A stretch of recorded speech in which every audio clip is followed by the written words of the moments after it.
I want to talk to you today about the suit of wands in tarot and the lessons we can learn about self care from this masculine energy suit, this fire suit, which might not really feel like the natural discussion place for self care. Like the suit of cups might be a little more like, okay, that makes sense, or the suit of pentacles. But there is a lot to learn from the wands in telling us about our experience and where what can happen if we're not caring for ourselves. If the word witch makes you feel full of power and excitement, if you love personal development but loathe boring love and light conversation, if a sexy combo of witchery and inner work piques your interest, you're in the right place. Welcome home, Magic Maker, and welcome to Expedition to Soul, the podcast brought to you by the Sisters Enchanted. All right, let's talk about the suit of wands here and what it can tell us about self-care.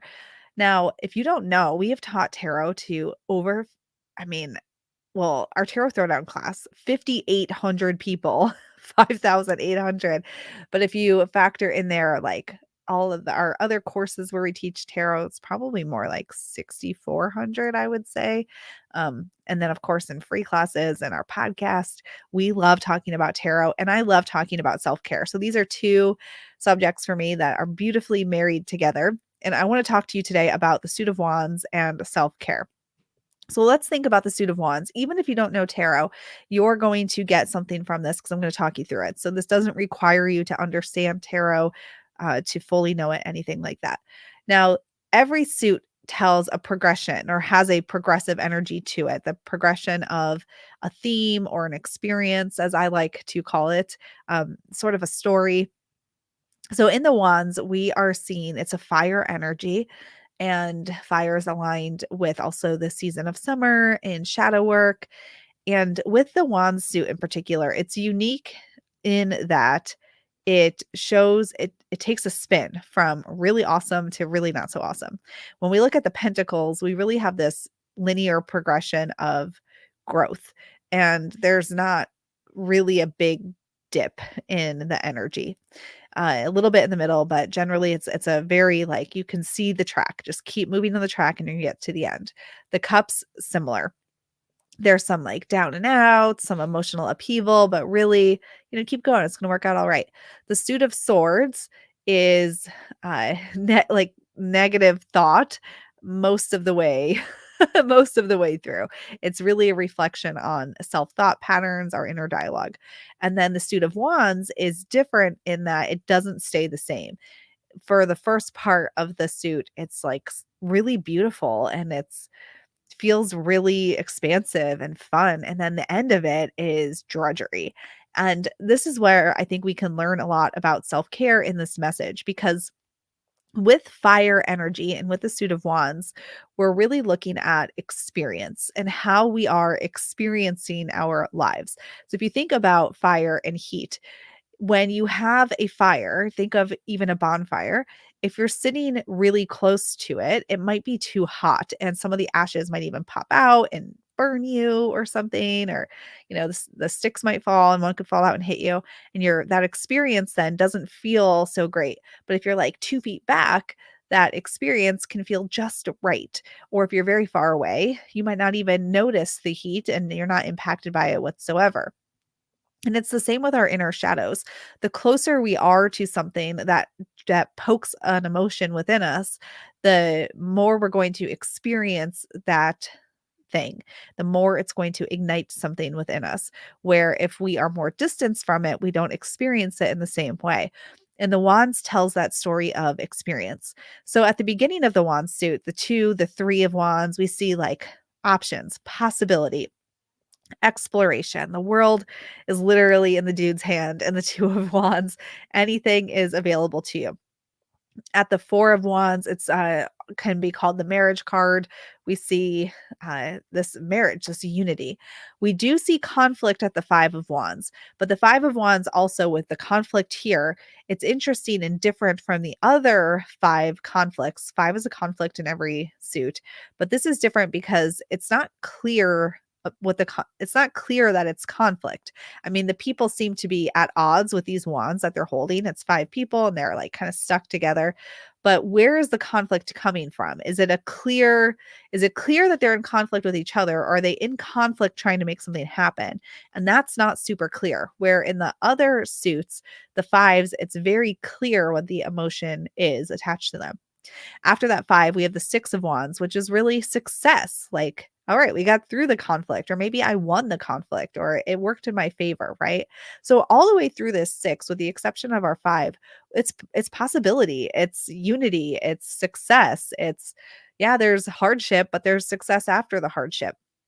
And self-care can be a lot like that. Life is fine. Life is not so bad. Like there is a little conflict, right? Like some touch and go times, but generally everything was fine. Everything was fine again the next day.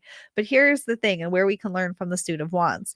If you haven't taken the time to establish self care in your life and make it part of your daily practice to tend to your practical needs, your physical needs, your relational needs, and your spiritual needs, and you don't have this solid ground to start to stand on, this is where the end of the Suit of Wands will start to make sense when life feels really hard.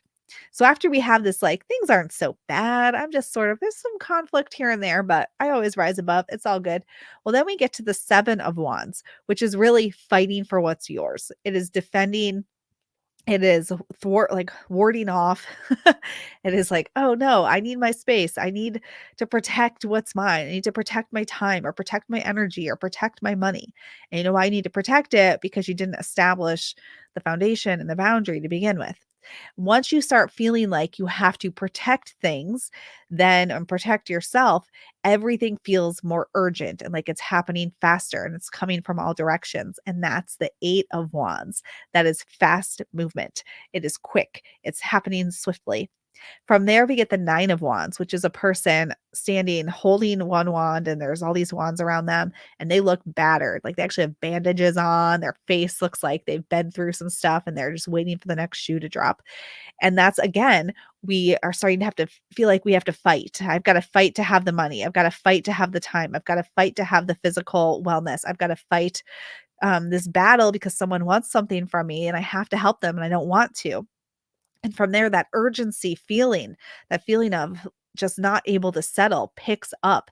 And that leaves us feeling haggard and like we've been in some kind of internal or external battle. From there, it's the 10 of Wands. And that's the end of the story. And that's a person who's carrying this bundle of 10 wands, and they're carrying it by themselves, and it looks heavy. They can barely do it. Sometimes this is shown as a person kind of like carrying them up a hill. Sometimes they're just holding the 10 wands. Either way, they've got this big load and they are clearly struggling to carry it. And that is what happens. This last part, when we become complacent in our lives, we don't take power over our needs, over our primary needs, like our finances, our wellness, our space to be creative, and our desires and our passions. When we don't take power over those things and use, tools to help us do it. Like I'm using tarot right now to help understand this story. This is where we find ourselves in those patterns that occur at the later part of the wands suit, with the having to battle, the sense of urgency heightening, the oh my gosh, when's the next shoe going to drop? And I guess I just have to carry all this by myself. And we get that way when we haven't established the foundations of self-care in our life. And one of the reasons that I am so passionate about self care and the way that we teach it in our magical self care course and challenge is because I know after working with thousands of women that they feel this way. I know in my own life where I have felt like, one little thing happens and the sense of urgency to do something about it, to solve the problem, to be the helper, to be the person who saves, or to urgently try to solve like a financial problem. And then I make worse decisions because I'm not thinking clearly about it. Right. So I've been there too. And I don't want this for women. And I also know that we can lean on tools like astrology, like tarot, like the moon phases to support us in non-traditional ways that we haven't been supported in our traditional systems and society, that has left us not knowing how to establish these foundations of self-care. And that's where these more they're more popular now than ever, but are very outside the box of what you would learn in any traditional sort of setting to help you take power over your life, right? And I know that those tools can help support us, which is why we mix them together here at the Sisters Enchanted.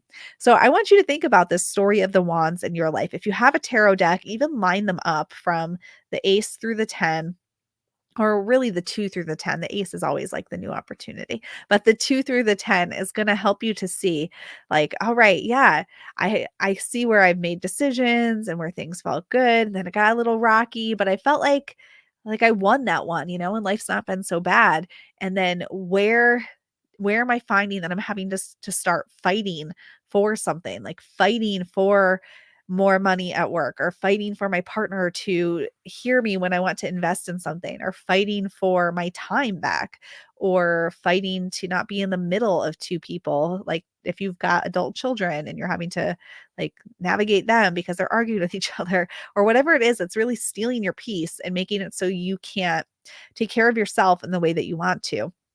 Where is that happening? Because if we don't identify it and stop it, that's where the urgency just builds and builds and builds. And you end up being that person who is just downtrodden and carrying everything, or at least feeling like you're carrying everything on your own. And that's a heavy bundle of wands to be carrying by yourself.